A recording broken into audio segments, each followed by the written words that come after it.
And as we get older, that value, physical beauty value, starts to decrease with age. And as you grow older, you realize that everyone is thinking the same way and no one cares about you.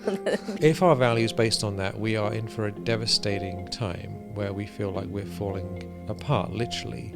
I have to really see myself with love. I have to really see who I am, the real me. Lots of love, many blessings. Today we're talking about how to not get upset about getting older, what to do about aging, because we're all aging. There's nothing we can do about it. Time is ticking along, and then as we reach a certain age, you start noticing wrinkles and changes in the body and a little bit of pain here and there and all these things.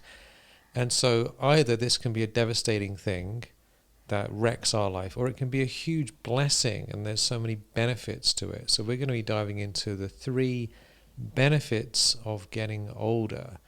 And this is a very exciting episode because you can feel extremely grateful for aging by the time you've listened to this.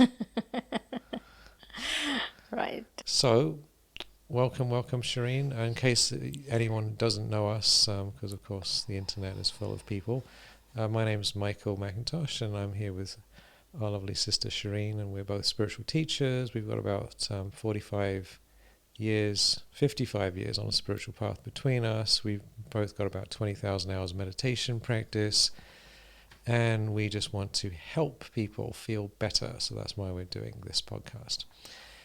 So Shireen, tell us all about the first thing. What do we need to know to feel I know, better? right? I should be talking about this because I'm older than you. That's right. Yeah. Listen to your elders. Exactly. So Exactly. Listen to your elders.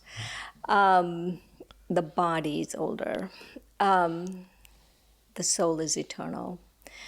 All right. The first thing, the one you came up with, right? And I thought it was really good, was the idea that there is the real me, and then there is the image me, right? Mm-hmm. And when we are younger, there is a lot of emphasis on the image me. Right? I'm really bothered. What do people think of me? How do I look? All of these things. And as you grow older, you realize that everyone is thinking the same way and no one cares about you because you're thinking about themselves, right? That's right. And so it's to move away from that image me to the real me. What do you say?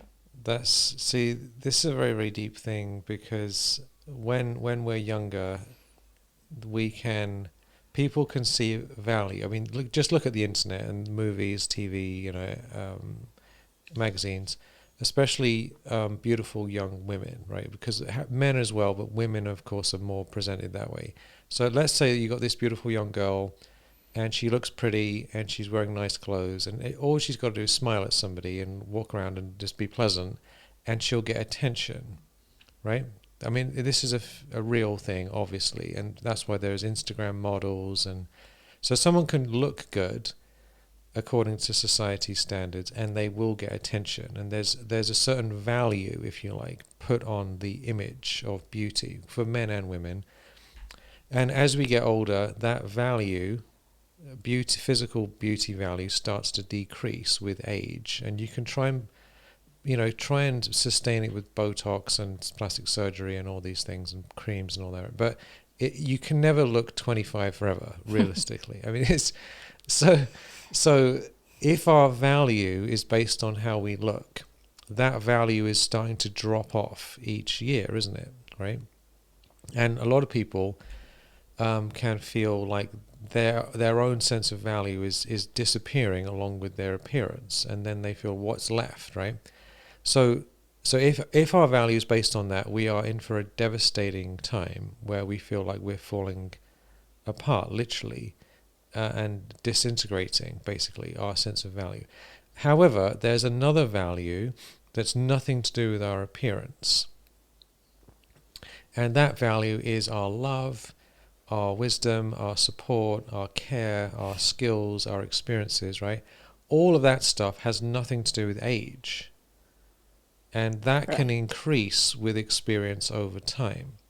So we can become extremely valuable people in the world and be able to be, be of service to others, be important people, to help other people, to like do something good with the world. That has nothing to do with how we look. In fact, most of the most profound things that have affected the world, the people who have changed the world in the biggest way possible, haven't been particularly attractive people. The inventors, the scientists, the religious leaders, and all these people over the years, over the centuries, politicians or whatever, the people who've made the biggest impact, it's not because they were supermodels, is it? It's because of, do you know what I Right, mean? and how many supermodels there are there. Yeah. But yes. So it's something else, right? It's what we've done. It's our character. It's our practices, what we learn. No, I'm thinking of Dadi Janki because she is my hero, right? And I remember she telling the story of how when she was in India, she used to feel there was this one time she was sitting on the roof and not feeling very good. She was feeling very sad. She was like telling God, I don't particularly look good because Dadi was a little, little tiny little thing, cute as a button, though. Yeah. I mean, I thought she was cute, but she didn't think she was cute. And she thought, oh, I'm not particularly good looking. I don't have any skill. I don't have charisma. I don't have this. I don't have that. What will I do? And Baba, our founder, Brahma Baba, found her there. And he told her, he said, what are you doing? Why are you crying? I see you as the highest, right? And so we all might not have a Brahma Baba in our life coming to tell us, hey, I see you as the highest. But we do need to see ourselves as the highest beyond just the physical body. And also the amount of things that he went on to do later on in life, right? It had nothing to do with her looks. No, and she's changed the lives of countless millions of people all over the world in various different ways, but not because she's looking good on a magazine cover or some Instagram post, and sort of like, with the so there's these two kinds of value: physical beauty value, which is of course very short-lived and requires a lot of effort and is just disintegrating over time, and then there's real value, which has nothing to do with appearance and actually can increase significantly over time. So not only is it something that doesn't have to do with your health and beauty, it can get even more over time as we develop skills, as we help people, as we improve ourselves. So isn't that good news? That you can be very happy? That is good news. That is good news. I want to talk a little bit about why are we saying that physical beauty is not real value. It's temporary value. Yes, there is. Just now, Michael was saying you do have an advantage. Like if someone goes to an interview, they do pick the people that are better looking than not, right? They are advantages, but it's a very temporary advantage. Like spiritually speaking, it's not really an advantage in the long term. There is a temporary advantage, but that temporary advantage, right, can be a detriment also because let's say you're really beautiful and you've decided you are going to be an Instagram model, then there is a lifespan for that profession. After a while, then you have to figure out what you're going to do with your life because you're not always going to be beautiful. Then what? Right. Same with sports people, isn't it? They athletes. They can't carry on, competing when they're in their 40s and 50s because they're at the top of their game. And so we have to be really thinking about our real value and what is reality. What is the real me that needs to come out of all of this media and people and all of that, right? Because many people have complained to me that once I grow older, it's almost like I'm invisible, right? A few people have also complained to me that they go to yoga classes and if they're older, they don't like going back. because everyone in the yoga class has this perfect body Yeah, and this perfect, yoga pants. they're wearing the perfect $200 yoga pants and stuff, right? And they don't feel comfortable and they feel invisible, right? I think, I always tell people that the opposite of love is not hate. The opposite of love is indifference. And when you're indifferent, right, you really don't see people. That's the opposite of love. They just don't exist. And so people, older people feel that way, that I don't exist anymore. But before it comes to that, right, we have to start seeing ourselves. Like an avatar, see. I have to really see myself with love. I have to really see who I am, the real me, not the way my nose look or my eyes look or my hair looks, but the real me. Yeah, and this is one of the good things about aging, is that when you look in the mirror, you're like, oh, because there can be that immediate response. What happened to my face? How come I got this spot? Where are these? I remember when I first noticed lines on my forehead, I was like, oh my God, what's this doing here, right? Because it's not there, and then it appears. So that when you see that sort of thing, it can either cause a negative response emotionally, or it can trigger an awakening to the fact that I'm an immortal spiritual being that is different from the body completely. And that actually provides tremendous relief and actually a higher state of consciousness and a greater level of joy. Right? So you go look in the mirror. So this is the process that tends to happen. You look in the mirror, get slightly shocked, and then remember I'm a soul, and then think, this is great. Isn't that wonderful? Right, that's the message, That's right? a great message. That's the message. Yeah. Like, that's the second part of our secret, right? Yeah. Is the body is trying to give you a message. Time is trying to give you a message that you're not the body. I remember one of my friends, he always says, right, I'm highly motivated to consider myself to be a soul every time I look in the mirror. Because that possibly can't be us, right? Yeah. Like, he's like, that hideous person possibly can't be It's me. not me. It's not me, exactly. And it is not. You are a beautiful, eternal soul, right? Like, you grow older, and that's the message we need to get, that, oh, that is not me. There's an external me that is growing older. That is the body that is growing older, disintegrating, falling apart, looking ugly, hideous, whatever you want to call it, or beautiful, really, as far as it's because it's really in your perception, because that could be very beautiful. I never noticed the lines on your forehead, so it's like. But it doesn't matter, does it? It's a message, isn't it? You look at it and you realize, hang on a minute, I'm a soul. I'm not the person I'm looking at in the mirror. And whatever Right. whatever this looks like, this body, this isn't me. But the thing is that our smile and our happiness and our joy can come through our face, can't it? So someone who's smiling and happy is more attractive than these gaunt supermodels who look deeply depressed. I mean, have you seen the supermodels? Like I used to study. I actually have not met anyone in person. No, but I've seen the images that they make, right, on magazine covers and like catwalks and all that stuff. And for some reason, they must have been instructed by whoever's paying them to have a sort of deadpan expression. So they don't actually look very happy, right? They have a beautiful face, but it's not like a happy face. So if someone is smiling, they look beautiful from a spiritual energy that's coming through, isn't it? Compared to this, so the soul can come through the face. The main message is, right? The main message is I'm a soul. Right.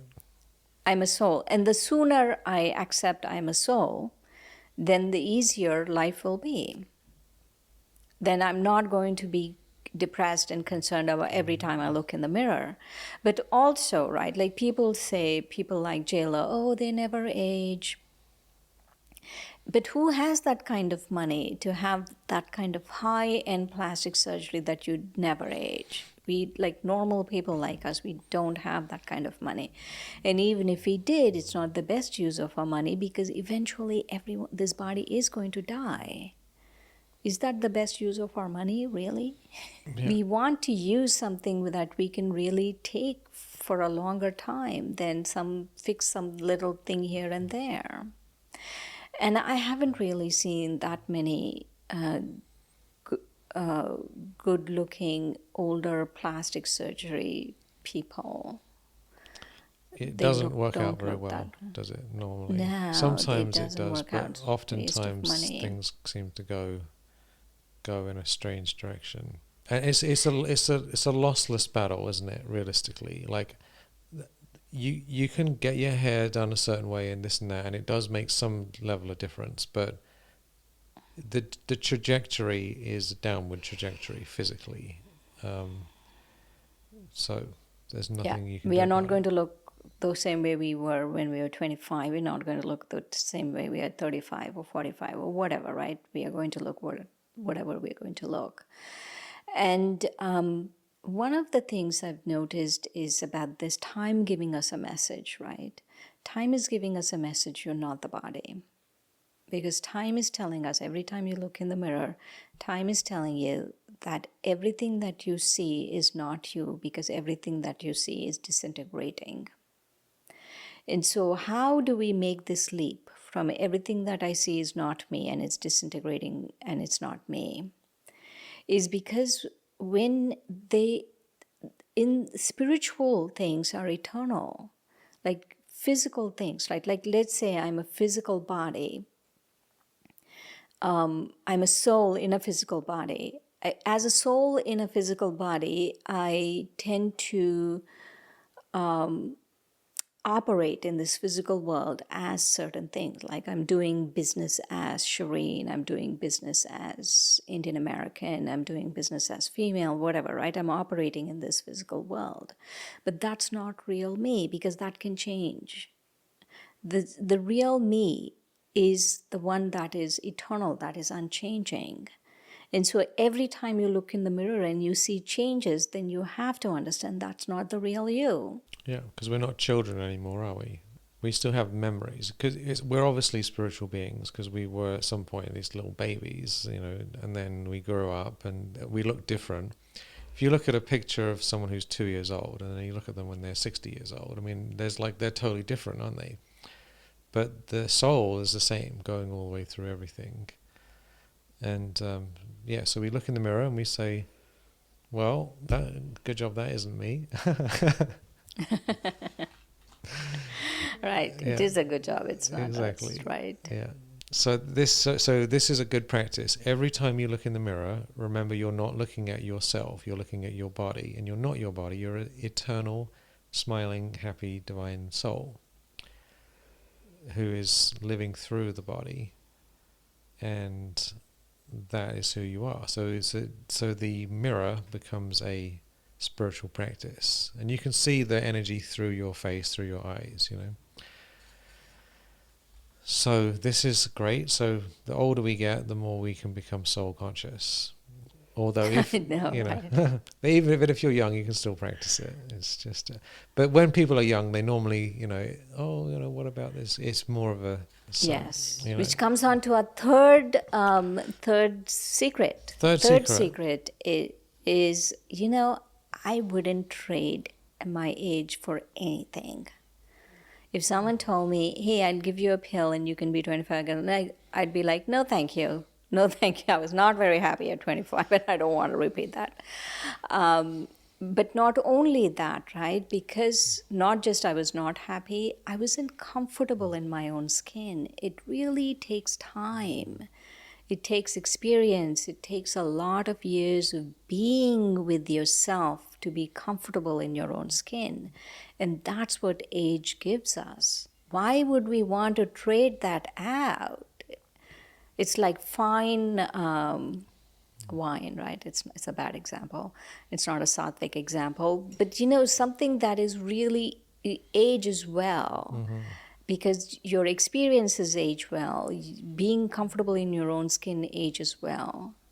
Like if someone came and told you, hey, Michael, you can be 15 again or 25 again, would you take No, it? no, it was because we don't know what we're doing. We're so 20s are such a confusing age, teenage 20s. I mean, it takes till about 40 to figure out what on earth is going on. Actually, on some level, for most people, anyway. Yeah, it's a very awkward. You don't know what you like. You don't know what you don't like. You don't really know what works, what doesn't work. Like you haven't had the actual life experience to figure things out. And there's no way. I mean, you can read as many books as you want about things, but only time will show the actual experience, and the wisdom comes through experience and through time. So The other thing you were talking about is patterns. How you were saying how the older you get, the more patterns you see in your life. yeah, And those patterns are such valuable benchmarks, like milestones in your life. They tell you, they're guideposts, right? These patterns. And you don't get those patterns earlier on. You can't see those patterns. we don't really know ourselves really at all for quite a long time. We think we do, but we're sort of under the influence of these patterns and under the influence of certain things, and we think that's who we are. But then as time goes on, we start to look at the bigger scale of things, and you can see much more clearly. I mean, one thing I've noticed is that I think every like 2 or 3 years there's like a dominant theme in our life, and a certain like almost like a vibrational energy that we're having with us the whole time. We don't even realize it's there. But then as time goes on, it changes, and then you think back to that time and think, that was a bit weird. I was under an influence of something, and there was all these things happening. But you can't tell at the time. So tell us about your dominant energy now. Well, I can't tell you now because I don't know what it is. That's the thing. Okay, last 3 years then. I was in last 3 years. I think the dominant energy was feeling like something was a bit off, but wasn't doing anything about it. And now I have done things about lots of stuff. So instead of feeling like restless that something needs to change but not quite sure what it is, now I know what it is, and now I've done things about it, and I'm continuing to do them. So it went from like past feeling something's off to actually taking action, which is much more exciting. And so that's great. So these sort of things, when you look back, you learn all these lessons, and then you can enjoy the benefits of that, reap the fruits of it. And what do you mean when you say I'm comfortable in your own skin? I was thinking the other day about something someone said and being upset. Those kinds of things never bother me now. And I'm like, why didn't I figure this out earlier? Right? Why didn't I figure this out earlier? Like, why did I waste my time having so many useless thoughts? So I feel very who I am as a spiritual being, and also on the spiritual path, right? I matured a lot, hopefully. And so I feel that maturity feels good, right? It just feels settled. It feels like, it doesn't, like, I know what restlessness means because I was restless at one point and I don't feel restless anymore. And it's a really good feeling not to feel restless. It's a really good feeling of being at home in your own self, right? I realize that many times I got sick, and one time when I was very sick, I realized I have to live with myself for the rest of eternity, right? People come and go, I have to live with myself for the rest of eternity. So I'd better be really comfortable with myself. And so there was this concerted effort to be really comfortable with myself. and to feel at home in who I am as a being, as a spiritual being, not even as Shireen, as a spiritual being. That's priceless, isn't it, really? Yeah, Right? to Like feel even relaxed. past Shireen, right? Even past Shireen, there's the real me. And that real me, I've been able to identify and just be okay with it. Not worry someone said something, did something, who, what, where, when. No need. Yeah, all the tedious drama seems to settle down. It's like, why was I so worried about that stuff? Like because No. in retrospect, the things that seem like such a big deal, God, and you think, why did I even think about that? Like, and also so many things in our life that we do, we don't need to do them at all. You know, they're entirely unnecessary. So much effort. I mean, these projects that didn't go anywhere and worrying about things and relationships that weren't, there's no point of being in them at all in the first place, and this and that and this and that. And you think, I've been spending large amounts of time getting stressed out about stuff that had no bearing on my life at all and was entirely unnecessary. And I look back thinking, I would rather, if I could go back in time and give myself a message, I would say, just calm down, Michael. uh, just enjoy yourself. You don't have to do half the things you're doing because there's really no point in them. Just focus on feeling good, focus on enjoying, focus on your meditation, face your stuff and get it over and done with. Don't get into all these unnecessary relationships and stuff that's not needed. Just calm down and enjoy being alive, rather than this rushing through things, making a mess and then having to clean up the mess. So what would you tell your former self, Shireen, if you could go back? Yeah, don't worry so much. Take it easy. Mm. Because things work out, right? Things work out. Thankfully for myself, I didn't get into relationships, thankfully. There's small mercies in life. So, yes, so things work out, right? Things just work out. There were many very stressful periods in my life and many restless periods in my life. And that message, when I'm restless, let's say, the message I would give myself when I'm restless is wherever you go, that's where you are. So don't try to change things externally because that's where you're going to be. Mm-hmm. So different periods of my life, I would give different messages. That if you are restless, see inside, see what's going on inside. And try to really take solace from the Supreme. Try to take solace from God, because He's available. And if ever I have regrets, right? If ever I have regrets, I have regrets for not experiencing certain things, because actually this is my birthday month and I've been thinking about my past few years. And I was thinking, I don't remember how I spent my birthdays the past few years, but I do remember all of the spiritual experiences I've had. And so to really increase those spiritual experiences, because that's what counts. That's right. Yeah, it's the magic moments, the peaks, the higher states of being, the wonder of being alive as a being. That's what stays with us, isn't it? That's the gift we can give ourselves now, going forward for the rest of our life, is how can I feel good and focus on being in a good space and enjoying being alive and not thinking too much about how I look and what other people think of me and all this other annoying stuff. Okay, it came to me now what I would tell myself. Focus on spiritual silence. Focus on experiencing silence.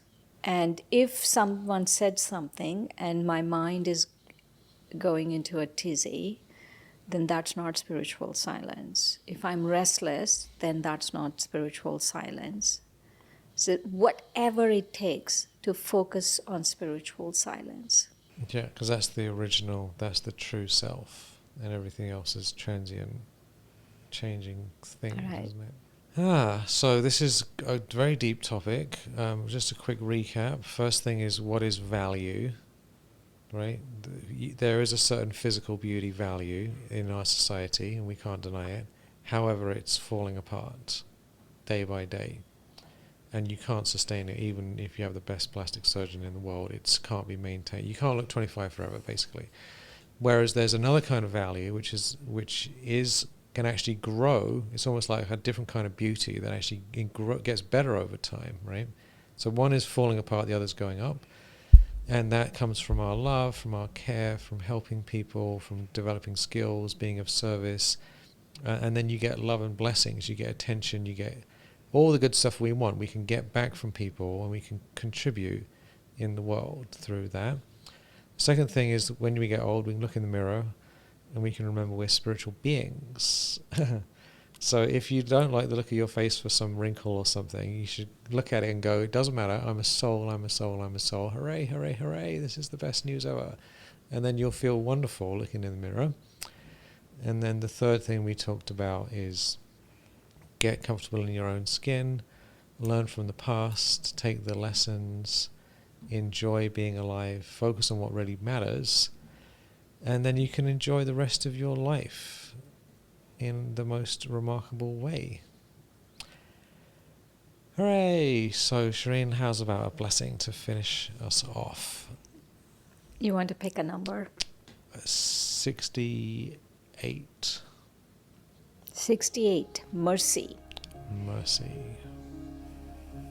With a delicate touch, you've inspired others to believe in themselves again, helping them rediscover their courage.